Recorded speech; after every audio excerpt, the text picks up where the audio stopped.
ಓಂ ಶ್ರೀ ವಿಶ್ವಕರ್ಮ ಪರಬ್ರಹ್ಮಣೇ ನಮಃ.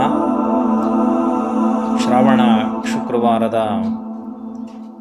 ಆ ಲಕ್ಷ್ಮೀದೇವಿಯನ್ನು ಆರಾಧಿಸುತ್ತಾ ಈ ಒಂದು ಸಂಪತ್ ಶುಕ್ರವಾರ ಲಕ್ಷ್ಮೀದೇವಿಯ ಪೂಜೆಯನ್ನು ಮಾಡುವ ಬಗೆಯಾಗಿರ್ಬೋದು, ಯಾವ ರೀತಿ ಮಾಡಬೇಕನ್ನೋದಾಗಿರ್ಬೋದು, ಎಲ್ಲವನ್ನೂ ಕೂಡ ನಾವೀಗ ನೋಡೋಣ. ಶ್ರಾವಣ ಶುಕ್ರವಾರ ಲಕ್ಷ್ಮೀ ಪೂಜೆ ಬಹಳ ಮುಖ್ಯವಾಗಿದೆ.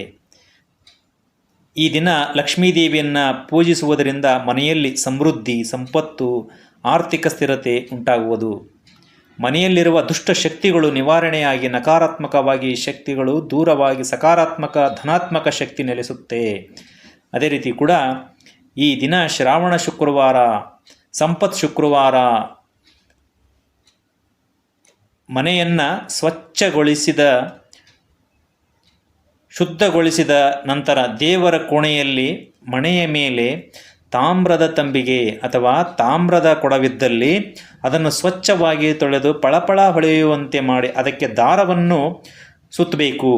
ಕೆಲವು ಜನ ದಾರವನ್ನು ಸುತ್ತದೇನೆ ಹಾಗೇ ಕೂಡ ಮಾಡುವರು. ಅವರವರ ಅನುಕೂಲ, ಅವರವರು ಯಾವ ರೀತಿ ಆ ಸಂಪ್ರದಾಯ ಇದೇನೋ ತಮ್ಮ ಮನೆಯಲ್ಲಿ ಮಾಡ್ಕೊಳ್ತಾ ಬರ್ತಾ ಇದ್ದಾರೋ ಆ ರೀತಿ ಮಾಡುವಂಥದ್ದು. ಈ ರೀತಿ ಮಾಡಿದ ನಂತರ ಆ ಒಂದು ಬಿಂದಿಗೆಗೆ ಸೀರೆಯನ್ನು ಭಕ್ತಿಯಿಂದ ಉಡಿಸಿ ಆ ಲಕ್ಷ್ಮೀದೇವಿಯನ್ನು ಅಲಂಕೃತಗೊಳಿಸಿ ಅರಿಶಿಣ ಕುಂಕುಮ ಹಚ್ಚಿ ಕೊರಳಲ್ಲಿ ಹಾರ, ಹೂಮಾಲೆ, ಆಭರಣ, ಸರಗಳನ್ನು ಹಾಕಿ ಸಾಕ್ಷಾತ್ ಲಕ್ಷ್ಮೀದೇವಿಯೇನೇ ಕುಳಿತಿದ್ದಾಳೆ ಎನ್ನುವಂತೆ ಶೃಂಗಾರಗೊಳಿಸಿ ಪ್ರತಿಷ್ಠಾಪನೆ ಮಾಡಿದ ಆ ಲಕ್ಷ್ಮೀ ದೇವತೆಯ ಮುಂದೆ ತುಪ್ಪದ ದೀಪವನ್ನು ಹಚ್ಚಿ ಹಣ್ಣು ಕಾಯಿ ಮುಂದೆ ಇಟ್ಟು ನೈವೇದ್ಯವನ್ನು ಮಾಡಿ ಲಕ್ಷ್ಮೀದೇವಿಯನ್ನು ಆರಾಧಿಸುತ್ತಾ ಆ ಲಕ್ಷ್ಮೀದೇವಿಯ ಮುಂದೆ ಪ್ರಸಾದವನ್ನಿಟ್ಟು ಧೂಪ ಊದುಬತ್ತಿಯಿಂದ ತುಪ್ಪದ ದೀಪದಿಂದ ಬೆಳಗುವಾಗ ಭಕ್ತಿಯಿಂದ ಮಂಗಳಾರತಿ ಹಾಡಿ ಪೂಜೆಯನ್ನು ಮಾಡುವಾಗ ಮನೆಯವರೆಲ್ಲರೂ ಕೂಡ ಭಾಗಿಯಾಗಿ ಪೂಜೆಯಲ್ಲಿ ಪಾಲ್ಗೊಂಡರೆ ಆ ಲಕ್ಷ್ಮೀದೇವಿಯ ಕೃಪೆಗೆ ಎಲ್ಲರೂ ಕೂಡ ಪಾತ್ರರಾಗುವಿರಿ. ಹಾಗೆ ಪ್ರತಿಯೊಬ್ಬರೂ ಕೂಡ ನಿಮ್ಮ ಹತ್ತಿರದಲ್ಲಿರ್ತಕ್ಕಂಥ ಮುತ್ತೈದೆಯರನ್ನು ಕರೆದು ಅವರಿಗೆ ಉಡಿ ತುಂಬಿ ಹಾರೈಸಿ. ಈ ರೀತಿ ಮಾಡುವುದರಿಂದ ನಿಮ್ಮ ಸೌಭಾಗ್ಯ ವೃದ್ಧಿಸುತ್ತೆ. ಸಂಪತ್ತು, ಆರೋಗ್ಯ ಬಂದಿರುವಂಥ ಮುತ್ತೈದೆಯರಿಗೂ ಆ ಲಕ್ಷ್ಮೀದೇವಿ ಆಶೀರ್ವದಿಸುವಳು. ಈ ರೀತಿ ಮಾಡಿ. ಇಷ್ಟೆಲ್ಲ ಮಾಡಲೇಬೇಕಾ ಅಂದರೆ ಹಾಗೇನೂ ಇಲ್ಲ. ಲಕ್ಷ್ಮೀ ದೇವಿಯನ್ನು ನಾನು ಇಷ್ಟೊಂದೆಲ್ಲ ಕೊಟ್ಟಿಲ್ಲಲ್ಲ, ನಾನು ಹೇಗೆ ಮಾಡಬೇಕು ಅಂತಂದರೂ ಕೂಡ ನಿಮ್ಮ ಶಕ್ತಿಗನುಸಾರವಾಗಿ ನಿಮ್ಮ ಭಕ್ತಿಯಿಂದ ನೀವು ಪೂಜೆಯನ್ನು ಮಾಡಿ. ಒಂದು ನುಡಿ ಇರುವಂತೆ ಉಳ್ಳವರು ಶಿವಾಲಯ ಮಾಡುವರು, ನಾನೇನು ಮಾಡಲಯ್ಯ ಬಡವನು ಎನ್ನುವಂತೆ ನೀವು ಭಕ್ತಿಯಿಂದ ನೀವು ಪೂಜೆಯನ್ನು ಮಾಡಿದ್ದೇ ಆಯಿತು ಅಂತಂದರೆ ಆ ಲಕ್ಷ್ಮೀದೇವಿಗೆ ನಿಮ್ಮ ಭಕ್ತಿ ಬಹಳ ಮುಖ್ಯ. ಅದೇ ನಿಮ್ಮ ಶಕ್ತಿ ಕೂಡ.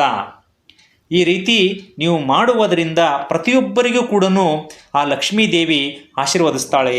ಇದನ್ನೆಲ್ಲ ಮಾಡುವಾಗ ನೀವು ನಿಷ್ಕಲ್ಮಶ ನಿರ್ಮಲವಾದ ಭಕ್ತಿ ಇರಲಿ. ಪೂಜೆಯನ್ನು ಮಾಡುವಾಗ ಯಾವುದೋ ವಿಷಯಕ್ಕೆ ಮನಸ್ತಾಪಗೊಂಡು ಸಿಟ್ಟಿನಿಂದ ಬೇಜಾರಿನಿಂದ ಮಾಡಿದರೆ ಫಲಪ್ರಾಪ್ತಿಯಾಗುವುದಿಲ್ಲ. ಇದನ್ನು ಸರಿಯಾಗಿ ಮನನ ಮಾಡಿಕೊಳ್ಳಿ. ಹಾಗಾಗಿ ಮನಸ್ಸು ಹೂವಿನಂತೆ ನಗುತ್ತಿರಲಿ, ಭಕ್ತಿ ತುಂಬಿರಲಿ. ಅವರವರ ಭಕ್ತಿಗನುಸಾರವಾಗಿ ಲಕ್ಷ್ಮೀದೇವಿ ಕೃಪೆ ನೀಡುವಳು. ಎಲ್ಲರಿಗೂ ಕೂಡ ಒಳ್ಳೆಯದಾಗುತ್ತೆ. ಹಾಗಾಗಿ ಈ ಒಂದು ಸಂಪತ್ತು ಶುಕ್ರವಾರದಂದು ನಿಮ್ಮ ಮನೆಯಲ್ಲಿ ಆ ಲಕ್ಷ್ಮೀದೇವಿಯನ್ನು ಪೂಜೆಯನ್ನು ಮಾಡಬೇಕಾದ್ರೆ ನೀವು ಮಾಡುವಂಥ ಭಕ್ತಿ ಹಾಗೂ ನಿಷ್ಕಲ್ಮಶ ಪ್ರೀತಿ ಅಷ್ಟೇ ಬೇಕಾಗಿರುವಂಥ ಆ ಭಗವಂತನಿಗೆ, ಆ ಲಕ್ಷ್ಮೀದೇವಿಗೆ ಅಂತಲೇ ಹೇಳುವಂಥದ್ದು. ಹಾಗಾಗಿ ಪ್ರತಿಯೊಬ್ಬರೂ ಕೂಡ ನೀವು ಮಾಡುವಂಥ ಪೂಜೆ ಪುನಸ್ಕಾರ ಆಚಾರ ವಿಚಾರ ಇವೆಲ್ಲವನ್ನು ಮಾಡ್ತಾ ಇರಬೇಕು ಅಂತಂದರೆ ಮನೆಯಲ್ಲಿರ್ತಕ್ಕಂಥ ಎಲ್ಲ ಕುಟುಂಬದವರು ಕೂಡ ಇದರೊಳಗಡೆ ಭಾಗಿಯಾಗಿ. ಅದೇ ರೀತಿ ನಿಮ್ಮ ಮನೆಯಲ್ಲಿರ್ತಕ್ಕಂಥ ಚಿಕ್ಕ ಚಿಕ್ಕ ಮಕ್ಕಳಿದ್ದರೂ ಕೂಡ ಆ ಮಕ್ಕಳನ್ನು ಕೂಡ ಕರೆದುಕೊಂಡು ಕುಳಿತುಕೊಳ್ಳಿ. ಯಾಕಂತಂದರೆ ಸಂಪ್ರದಾಯ ಅನ್ನುವುದು ಪ್ರತಿಯೊಬ್ಬರಿಗೂ ಕೂಡ ತಿಳಿದುಕೊಳ್ಳುವಂಥದ್ದು. ಅದು ಹಿಂದಿನಿಂದ ಬಂದಿರುವಂಥ ಸಂಪ್ರದಾಯವನ್ನು ನಾವು ಅದನ್ನು ಮುನ್ನಡೆಸ್ತಾ ಇದ್ದೀವಿ ಅಂತಂದರೆ ಆ ಸಂಪ್ರದಾಯವನ್ನು ಕೂಡ ನಾವು ಮಕ್ಕಳಿಗೆ ತಿಳಿಪಡಿಸುವಂಥದ್ದು ತುಂಬ ಅವಶ್ಯವಾಗಿದೆ. ಯಾಕಂತಂದರೆ ನಾವು ಪ್ರತಿಯೊಬ್ಬರೂ ಕೂಡ ಜೀವನದಲ್ಲಿ ನಮ್ಮ ಮಕ್ಕಳಿಗೆ ಸಂಸ್ಕಾರವನ್ನು ನೀಡುವಂಥದ್ದು ಬಹಳ ಮುಖ್ಯ. ನಾವು ಅದನ್ನು ಮಾಡಿದ್ದೇ ಆಯಿತು ಅಂತಂದರೂ ಕೂಡ ನಮ್ಮ ಮಕ್ಕಳು ಕೂಡ ಮುಂದಿನ ದಿನಮಾನಗಳಲ್ಲಿ ಅವರೂ ಕೂಡ ಇದೇ ರೀತಿ ಕೂಡ ಮಾಡ್ತಾರೆ.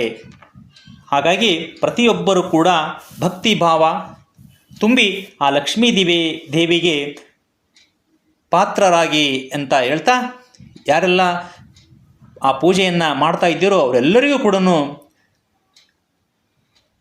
ಒಳ್ಳೆಯದಾಗಲಿ ಅಂತ ಹೇಳ್ತಾ, ಪ್ರತಿಯೊಬ್ಬರಿಗೂ ಕೂಡ ಶುಭವನ್ನು ಉಂಟು ಮಾಡಲಿ ಆ ಲಕ್ಷ್ಮೀ ದೇವಿ ಅಂತೇಳಿ ಎಲ್ಲರಿಗೂ ಕೂಡ ನಮಸ್ಕಾರ.